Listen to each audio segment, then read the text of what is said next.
Morning, Coach. Morning. Coach, after watching the, I don't know, video, film, whatever it is nowadays, was there Still, anything that, still, still the same as always been. Video. okay, video, was there anything that stood out glaringly to work on and improve going forward to learn from?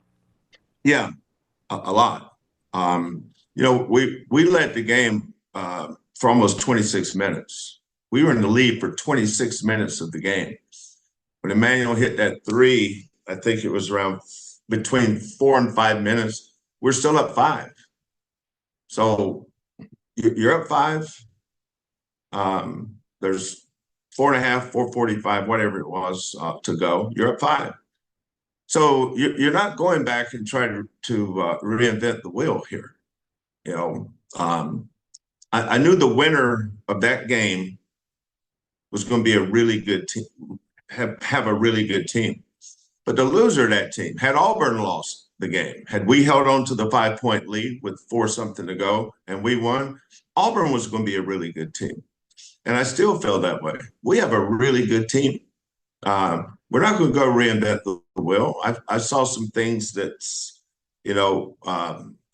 that jumped out to me. We've got to do a better job of offensively is pace of play.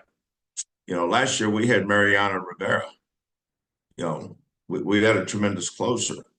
So the good thing about playing this game so early is you find out a lot early.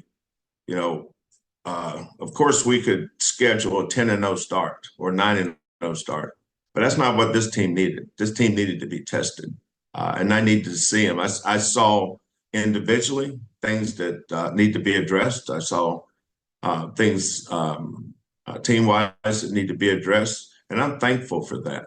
I'm glad that we have that opportunity right now. Thank you, Chris.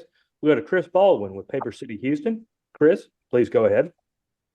Wait a Hey, minute, Cal. Chris, you didn't ask me who are the guys that we have to look out for Louisiana, man. I mean, you're slipping, Chris. Who's yeah? I mean That's my that. next question. That's my next Chris, question, Coach. Chris, if you'd like a I mean, I follow-up, please cannot. go ahead. I can't function without that mundane, monotonous ass question, Coach. Who are the players we need to watch out for Louisiana? I Well, missed that question. well, if you want to go ahead and touch on it, go ahead, No, you're gonna Coach. have to wait your turn now, brother. Go ahead, Chris. Hey, Kelvin. Is JoJo still getting used to playing that many minutes? And do you think he wore out a little, down the stretch there? Um, I probably yes to all of that. Uh, Auburn's bigs were so veteran. Both those bigs played against us 2 years ago, Broome and Cardwell. Um, probably the two best five, probably the two best fives in the entire country is Broome and Dickinson at Kansas. Those two create more problems for you than anybody. You don't see that every night. Um, um, and Auburn knows how to. He knows how to manipulate angles, and especially somebody as young and inexperienced. JoJo's 2 games into his second year. Remember, he missed 6 weeks. JoJo's not Broome. Broome is in his fifth year of college. JoJo's playing his whatever game he's played in.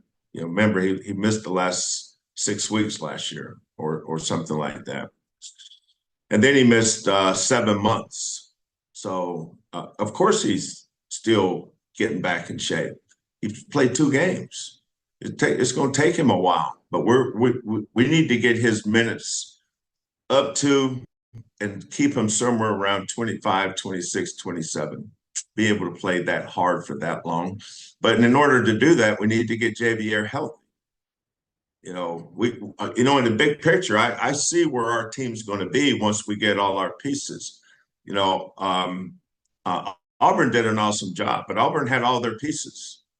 That team is going to be really good. They're going to win a lot of games. That's a Final Four national championship caliber team.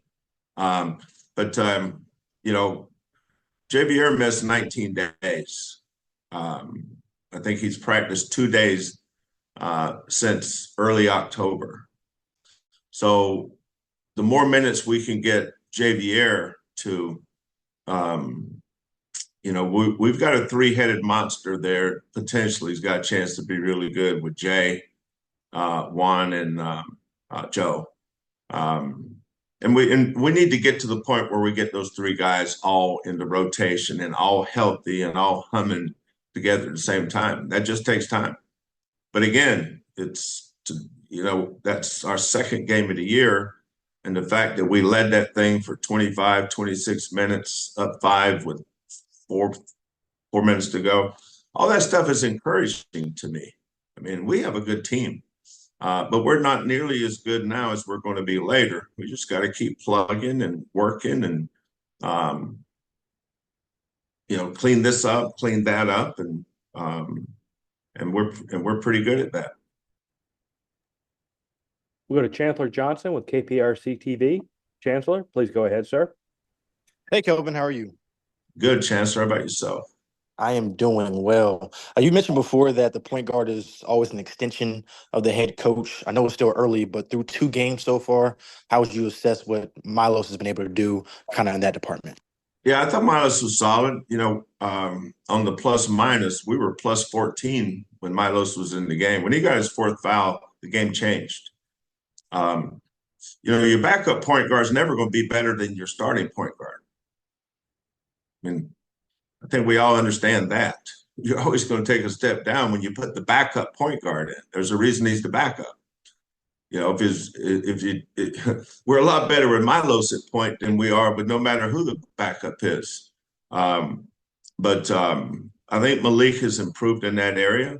But Auburn's not one of those games that you play your second game of the year and think you're going to keep humming along at a high level when you take your starting point guard out for ever how many minutes Milos had to go out.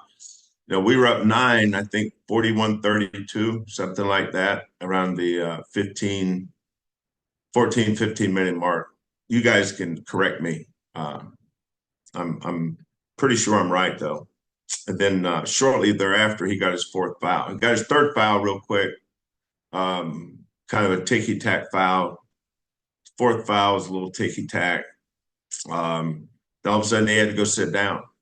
And Auburn had great depth. They do a great job. They're really athletic. They're really long, and they're really talented. But again, we're 25, 26 minutes in that game. 4 minutes to go, 4 or 5 minutes to go in the game. We're at 5, so we're right there with a chance to win the game.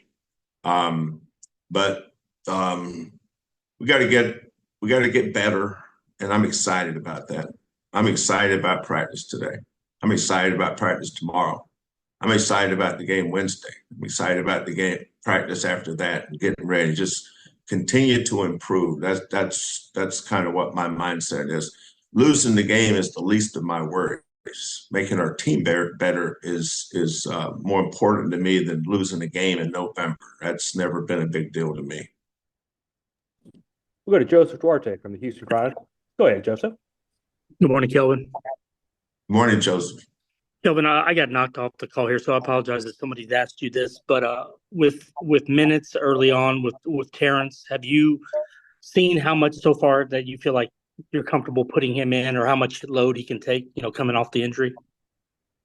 Yeah, that's a good question. Kellen kind of helps me with that. He tossed to Terrence. Like in the second half, we were going to put him in, and his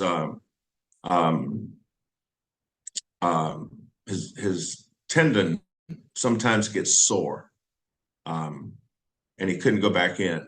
But when he was in there the first half, I thought he had some positive minutes. But we're still learning how our substitution patterns with this team.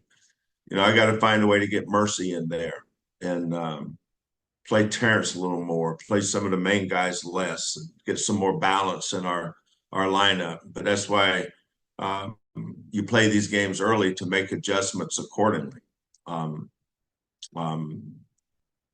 can always go, if we'd won the game with what we were doing, and we could have won the game with just the way everything went, had we been a little bit better in this area. But again, all my hats off to Bruce and his team. They're going to win a lot of games this year. There's 2 or 3 teams that could win the SEC. They're one of them, and there's 4 or 5 teams that could win the Big 12, and we're one of them. So you got 2 really good teams playing against each other. But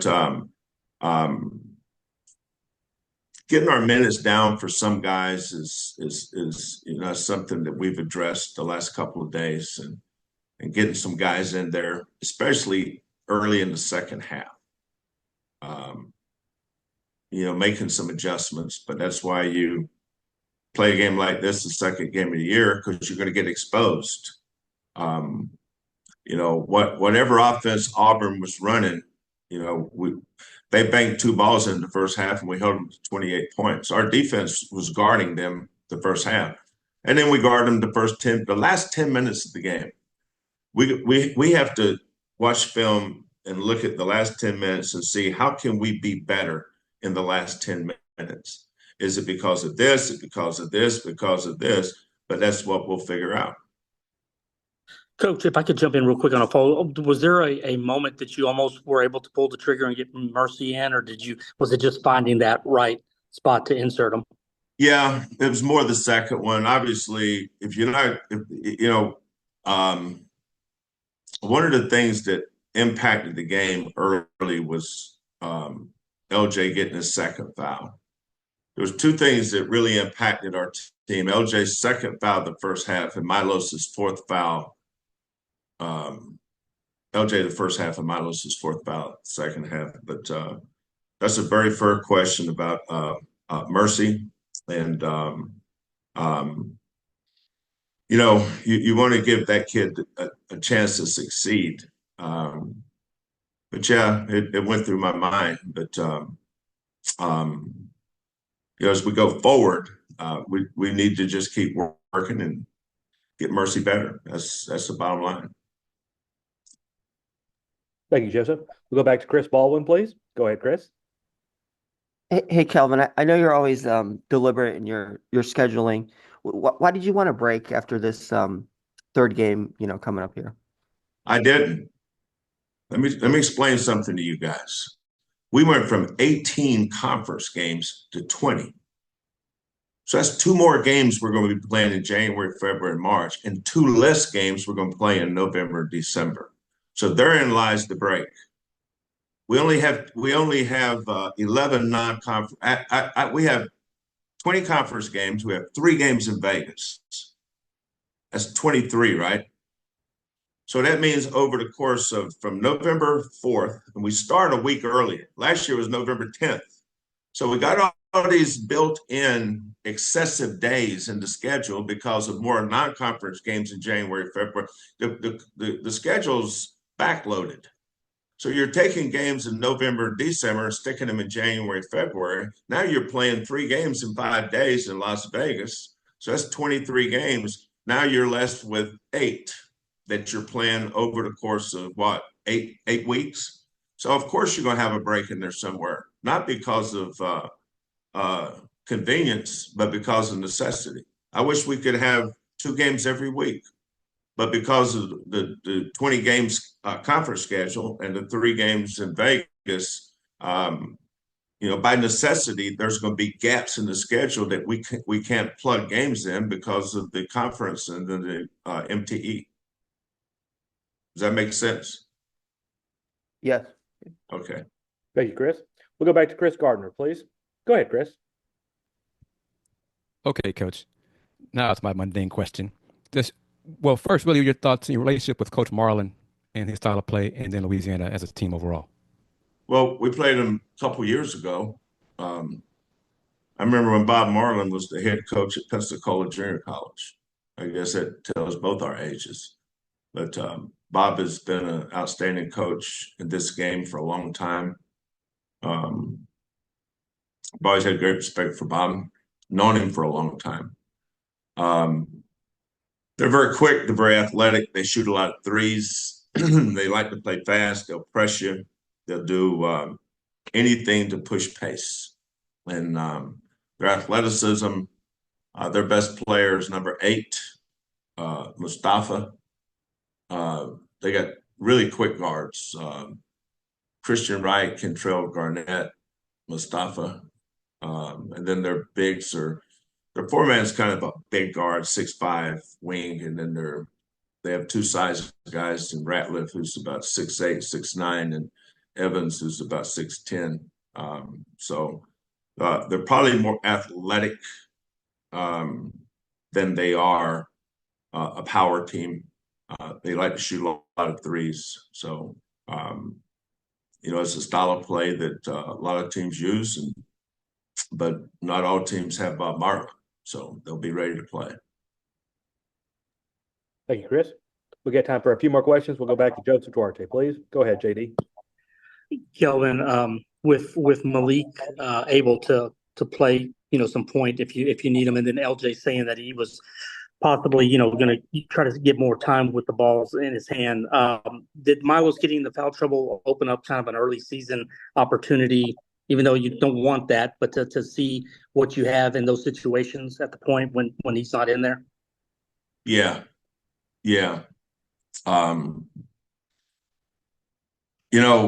I'm sure Bruce went into halftime trying to figure out how they can score on Houston. Because they had 28 points. And I thought both teams' defense was high level. We were having a hard time scoring on them, but we're up 5 at halftime, 33-28. And they were having an equally hard time scoring on us. I think a big difference in that game was when Milos went out, the game changed a little bit for us. But we have to keep working at that backup point guard spot and making sure that we're playing a way that allows him to help us, but also by helping him. LJ is a scorer by nature. He's not a point guard by nature, but LJ is really good in pick and rolls. He's a good pick and roll passer. Malik is probably a better little things guy than he is a big things guy. But they all can handle that role in spurts.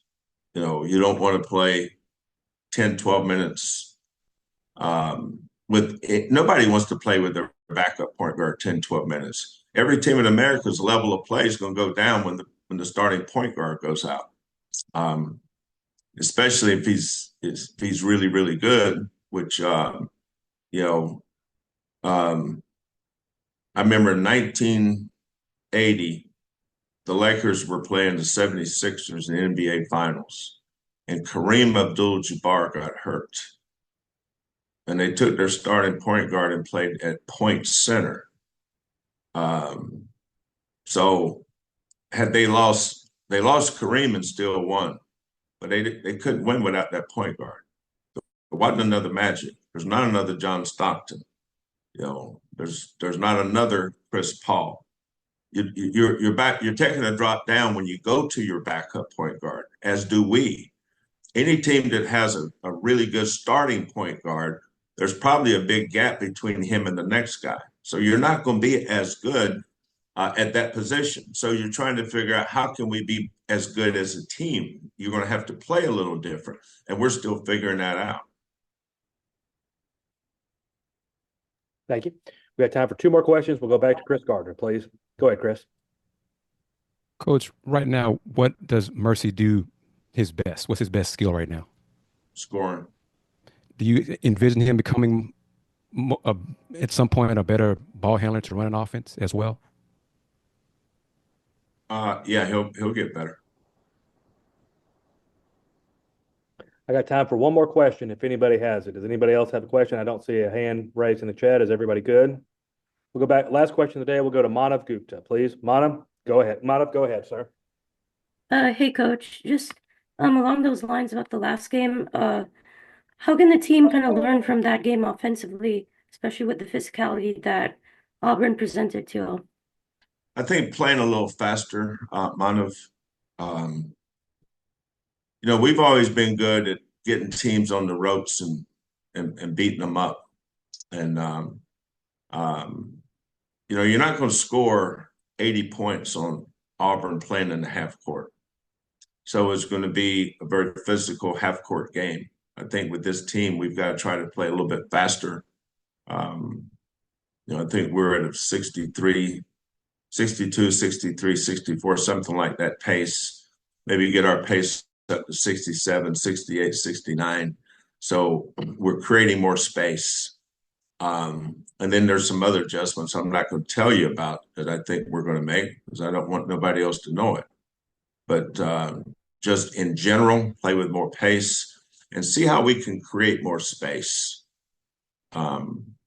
And that might be flipping some guys around at different spots. But I learned a lot from watching that film. That was a good film to watch. I would have learned the same thing had we won. And that certainly was a very winnable game. But we will not be the only team that struggles with the Auburn Tigers, I promise you.